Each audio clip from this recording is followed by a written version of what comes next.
تو مولانا طاہر کو بلائیے, تقی عثمانی کو بلائیے, رفیع عثمانی کو بلائیے, حسین مظفر شاہ کو بلائیے, تمام فقہ احباب سے ان کو بلائیے. آپ کی کونسل آف اسلامک ٹیکنالوجی ہے, کئی مفتی کرام اور ریلیجس پارٹیز آپ کی پارلیمنٹ میں بیٹھی ہیں, ان کو جمع کر کے بولیے اور ان سے ایک گرینڈ فتویٰ دلائیے کہ کیا میرے ملک میں آلریڈی قرآن و سنت کا نفاذ نہیں ہے, کیا یہ آلریڈی اسلامی جمہوریہ پاکستان نہیں ہے. کیوں ہم کسی کو بھی حق دے دیتے ہیں کہ اپنی طرف سے قرآن و سنت کا نام لے کے جو ہے بچوں کو ورگلاتا ہے اور ملک کے اندر کھیتی پیدا کرتا ہے. اس کو پہلے انٹلیکچوئل مار ماری ہے, اس سے پہلے آپ ملٹری آپریشن کیجیے. ان کو انٹلیکچولی ڈسکریڈٹ کرنا ضروری ہے, ان سے ان کا مورل ایک بیانیہ جو ہے, ایک کاؤنٹر نیریٹو, ایک بیانیہ جو ہے وہ حکومت وقت کی جانب سے تمام تر علماء کرام کو آن بورڈ لے کر بنانے کی ضرورت ہے, یہ آپ نے کہا. اب میں صدیق صاحب سے بھی اس پر بات کرنا چاہوں گی. صدیق الفاروق صاحب, جب مشرف نے 2007 میں لال مسجد پر آپریشن کیا, اس کا ویژن کلیئر تھا, غلط یا صحیح کی میں بات نہیں کری, but he knew what he wanted to do and he did it.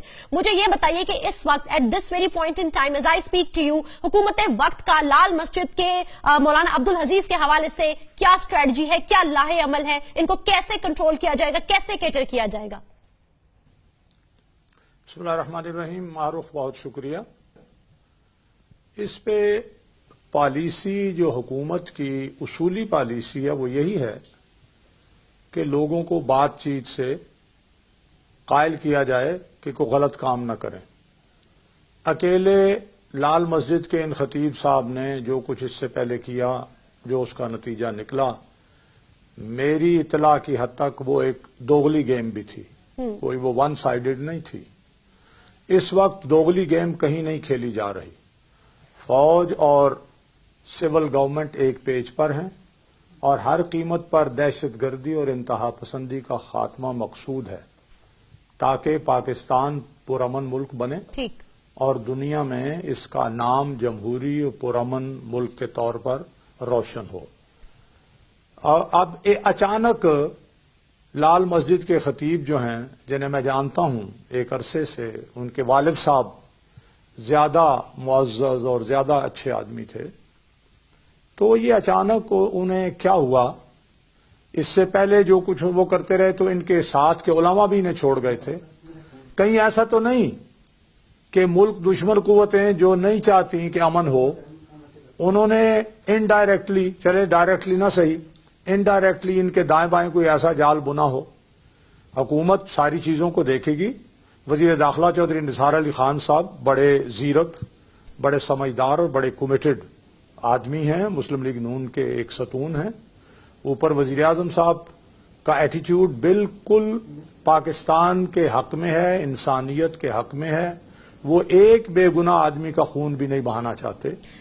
لیکن جب ملک کے لیے کوئی مسائل پیدا آپ کہہ رہے ہیں نا کہ بات چیت سے معاملہ ہم سارٹ آؤٹ کریں گے, ٹھیک ہے, اپریشیٹڈ, لیکن سر وہ تو مسلسل لگ رہا ہے کہ کوئی کسی مطلب کوئی اس کا ریاکشن, وہ تو اور اپنی حد سے آگے بڑھتے ہی چلے جا رہے ہیں نا, وہ تو بات کو بڑھاتے ہی چلے جا رہے ہیں. تو اگر آپ لوگوں کا جو بھی ایکشن یا پالیسی ہے اس سے کوئی فرق پڑ رہا ہوتا تو یہ چیز کم ہوتی, ان کی طرف سے تو مزاحمت بڑھ رہی ہے.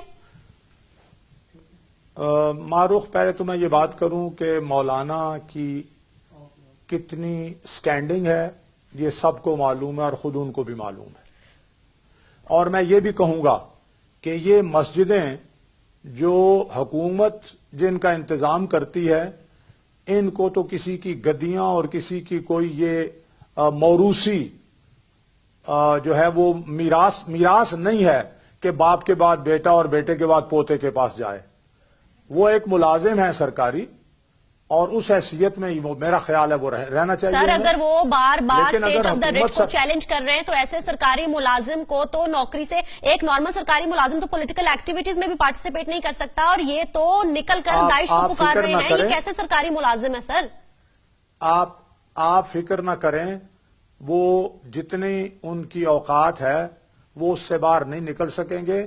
لیکن وہ نکل چکے ہیں, وہ چیلنج کر چکے ہیں, وہ اناؤنسمنٹ کر چکے ہیں, وہ ریلیز کر رہے ہیں, وہ داعش کے لیے ویڈیو بلا چکے ہیں. ان کی طالبات جامعہ سمیہ کی داعش کے بکر البغدادی کو خط لکھ چکی ہیں. ایک جج اپنے ریٹائرمنٹ ڈے کے اوپر جو ہے وہ جامعہ سمیہ کے لیے, جامعہ حفظہ کے لیے جو ہے وہ لینڈ الاٹ کر جاتا ہے. ایک وزیر جو ہے وہ ان کی گاڑی سے اسلحہ برآمد ہونے پر معاملے کو رفع دفع کرا چکے ہیں. تو سر ان کی سٹینڈنگ تو بڑی ہے, ان کی سپورٹ تو بڑی ہے سر, یہ تو نہ کہیں آنکھیں تو نہیں بند کر سکتے ہم. یہ جو معاملات آپ جو اس وقت سامنے لا رہی ہیں, ان کی بھی میرے نزدیک کوئی حیثیت نہیں ہے. یہاں ان کو ماننے والے کتنے ہیں, نہیں ہے. میں صرف ایک اور عرض کر رہا ہوں جو اہم چیز ہے وہ میڈیا کو بھی ملکی مفادات کو اور انسانیت کے مفادات کو سامنے رکھنا ہے. اچھا چلیں صدیق الفاروق صاحب اچھا ٹھیک ہے, یہ آپ نے تھوڑا سا آپ کی اکثر بزرگ یہی بات کرتے ہیں کہ ہم لوگ بہت زیادہ تشہیر کرتے ہیں مولانا عبدالعزیز کی, اور وہ اتنے قابل نہیں ہے اور ان کا اتنا کوئی وسیع ان کا انفلوئنس نہیں ہے. جبران اس کے اوپر آپ کیا کہیں گے کہ کیا میڈیا واقعی جو ہے وہ زیادہ ان کو کوئی امپورٹنس دے رہا ہے؟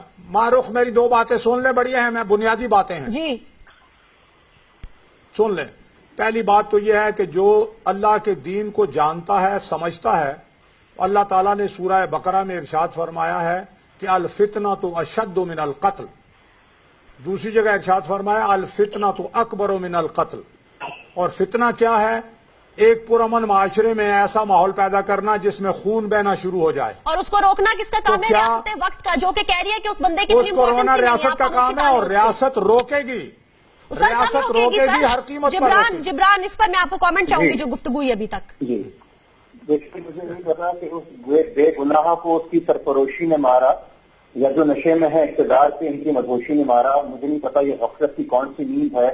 کچھ ہوش کے ناخن نے ان کو یہ نہیں پتا کہ عبدالعزیز کا نام فورتھ اسکیڈول میں ہے, کیا ان کو یہ نہیں پتا کہ وہ حکومت کے نوکر نہیں ہے, کیا ان کو یہ نہیں پتا کہ وہ دراصل اس مسجد کے خطیب نہیں ہے, کیا ان کو یہ نہیں پتا کہ وہ مسجد حکومت کی پراپرٹی ہے اور اب ان کی جگہ ان کے بھتیجے کو انہوں نے خطیب بنا دیا تھا, کیا ان کو یہ نہیں پتا کہ یہ انسان 70 کے قریب کیسز بھگتا سے آ رہا ہے, تو اس کو یہ نہیں پتا کہ آپ نے اس کو اسپیشل لسٹ میں ڈالا ہوا ہے, اس کو حکومتی اپنا سمن خدا کے واسطے پہلے پڑھ کے چاہیے کہ فیکٹ کو میٹر کیا ہے. دوسری بات دوسرے پن کی بات کرتے ہیں کہ کلیئرٹی ہے, یہ کلیئرٹی ساری کی ساری سامنے کھل کے آ گئی تھی لوکل باڈی الیکشن میں. راہ حق کے نام سے جو نئی پارٹی بنی ہے اس میں سپاہ صاحب اور باقی غلط جماعتوں کے, اور سپاہ صاحبہ بہت ضروری ہے یہاں پہ, کیونکہ آپ جتنی بھی تصویر اور جتنی بھی ریلی نکال کے دیکھیں گے عبدالعزیز صاحب کی, ان کی پشت کے اوپر, ان کی سپورٹ کے اوپر یہی اہل سنت والجماعت سپاہ صاحبہ کی کھڑی ہوتی ہے. ان تمام کے اراکین جو کہ سپاہ صاحبہ اور اہل سنت والجماعت بینڈ ہو گئی تھی, ایک نئی پولیٹیکل پارٹی بنا کے الائنسز کر کے آپ کی مین اسٹریم پارٹی کے ساتھ لوکل باڈی الیکشن لڑ رہی ہے, اور آپ کہتے ہیں کہ دوہرا پن نہیں ہے, یہ چیز واضح نہیں ہے. اور دوسری بات یہ کہ کوئی اپنی اوقات سے باہر نہیں نکلے گا.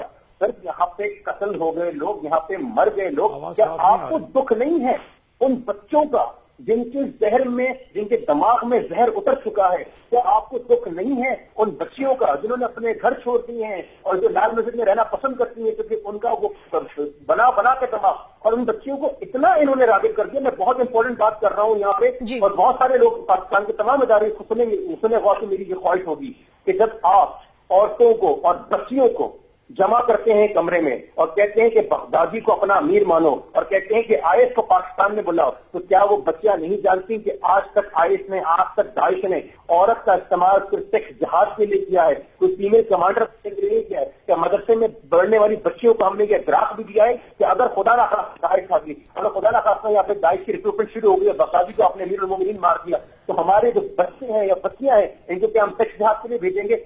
کچھ ہوش کے ناخن لے یار, یہ کون لوگ ہیں جو اسمبلی میں آ جاتے ہیں؟ صدیق الفاروق صاحب مولانا عبدالعزیز یوں لگ رہا ہے کہ حکومت وقت کو بہت عزیز ہے سر, مولانا عبدالعزیز حکومت وقت کو بہت عزیز ہے سر, یہ یوں لگ رہا ہے سر.